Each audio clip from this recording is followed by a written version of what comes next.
bangsa Indonesia.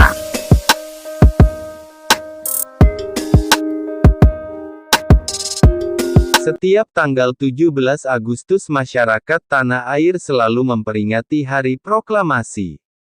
Tanggal tersebut merupakan titik balik dari sejarah kemerdekaan Indonesia yang cukup panjang, di mana sebelumnya penduduk tanah air sempat dijajah selama bertahun-tahun. Sebelum proklamasi terjadi, terdapat banyak peristiwa penting yang melatar belakanginya. Setiap tanggal 17 Agustus masyarakat tanah air selalu memperingati Hari Proklamasi.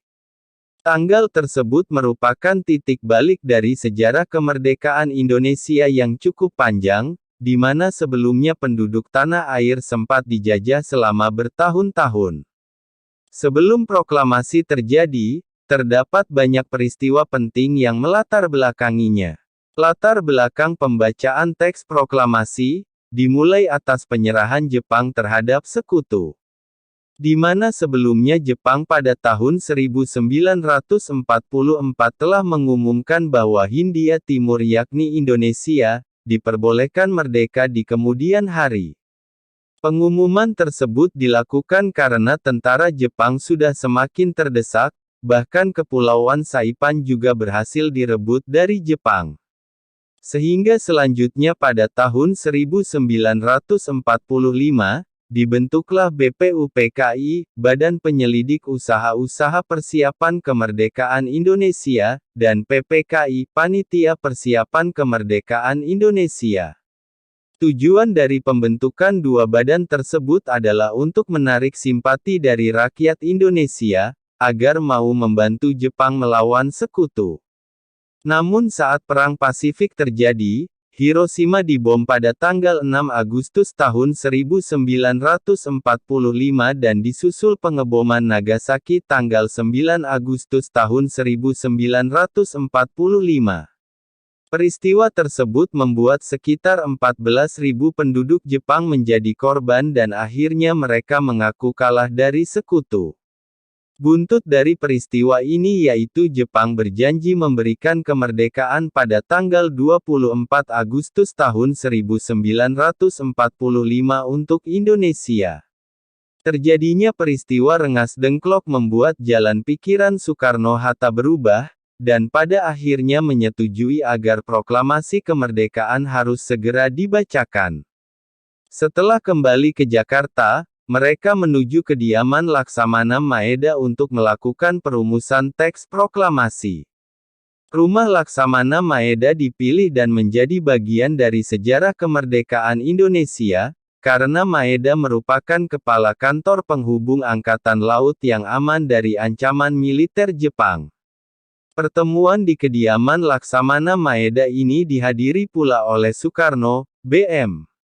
Diah, dan Mbah Diro dari golongan pemuda. Pada akhirnya berdasarkan pembicaraan antara Ir. Soekarno, Moh. Hatta, dan Ahmad Subarjo, didapatkan rumusan teks proklamasi yang langsung ditulis tangan oleh Soekarno. Naskah tulisan tangan Soekarno ini nantinya mengalami 3 perubahan setelah diketik oleh Sayuti Malik. Sejarah kemerdekaan Indonesia juga mengalami pro kontra menjelang pembacaan proklamasi tersebut. Pro kontra ini terjadi antara golongan muda dan golongan tua, di mana golongan tua merupakan para anggota PPKI seperti Soekarno dan Hatta. Sementara golongan muda diwakili para anggota PETA dan para mahasiswa. Pro kontra ini terjadi karena golongan muda menganggap bahwa golongan tua terlalu konservatif, sebab mereka menghendaki pembacaan proklamasi harus melalui PPKI dan sesuai dengan prosedur yang telah dijanjikan oleh Jepang yakni pada tanggal 24 Agustus tahun 1945.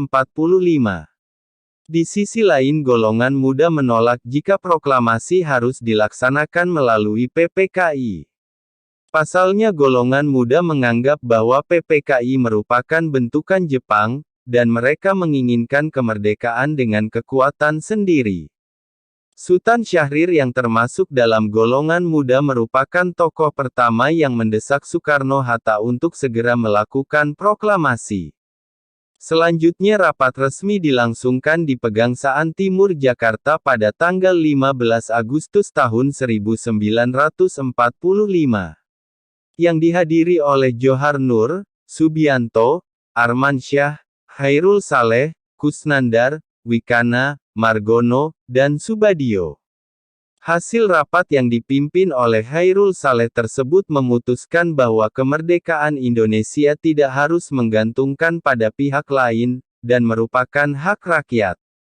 Meski keputusan rapat yang menjadi bagian sejarah kemerdekaan Indonesia itu telah disampaikan kepada Soekarno-Hatta, mereka tetap bersikeras dengan pendiriannya, yaitu proklamasi harus dilangsungkan melalui PPKI. Sehingga pada akhirnya golongan muda membawa Soekarno-Hatta ke Rengas Dengklok, salah satu daerah di Kabupaten Karawang. Pilihan membawa Soekarno-Hatta keluar Jakarta adalah untuk menjauhkan mereka dari pengaruh Jepang. Pengamanan Soekarno-Hatta ke Rengas Dengklok dibantu dengan perlengkapan tentara peta. Rengas Dengklok sendiri dipilih karena letaknya strategis dan terpencil, sehingga tentara peta bisa mengawasi setiap langkah tentara Jepang. Setelah dirumuskan dan disahkan, pembacaan proklamasi dilakukan pada tanggal 17 Agustus tahun 1945. Mulanya rakyat dan para tentara Jepang mengira bahwa pembacaan teks tersebut akan dilakukan di lapangan Ikada. Bahkan atas dasar prasangka ini, tentara Jepang sudah memblokade lapangan Ikada terlebih dahulu. Pemimpin barisan pelopor Sudiro yang hadir di lapangan Ikada pada saat itu, kemudian menyampaikan situasi yang terjadi di sana kepada Muwardi, yakni Kepala Keamanan Soekarno. Saat itu ia mengetahui bahwa pembacaan proklamasi ternyata akan diikrarkan di kediaman Soekarno, Jalan Pegangsaan Timur 56 Jakarta. Pada saat itu, halaman rumah Soekarno telah dipadati oleh massa menjelang detik-detik proklamasi. Semua sibuk mempersiapkan pembacaan teks, bahkan Fatmawati, istri Soekarno, tengah menjahit bendera dengan tangan yang ukurannya tidak standar. Setelah persiapan lengkap, teks proklamasi dibacakan oleh Soekarno yang menjadi sejarah kemerdekaan Indonesia. Perjalanan Indonesia untuk mendapatkan kemerdekaan memang tidak sebentar. Penduduk tanah air harus merasakan penjajahan yang kejam dalam kurun waktu bertahun-tahun. Bahkan setelah proklamasi dikumandangkan pun, masih banyak perjuangan lainnya yang harus ditempuh seperti pembuatan naskah UUD 1945 dan lainnya, agar Indonesia bisa menjadi negara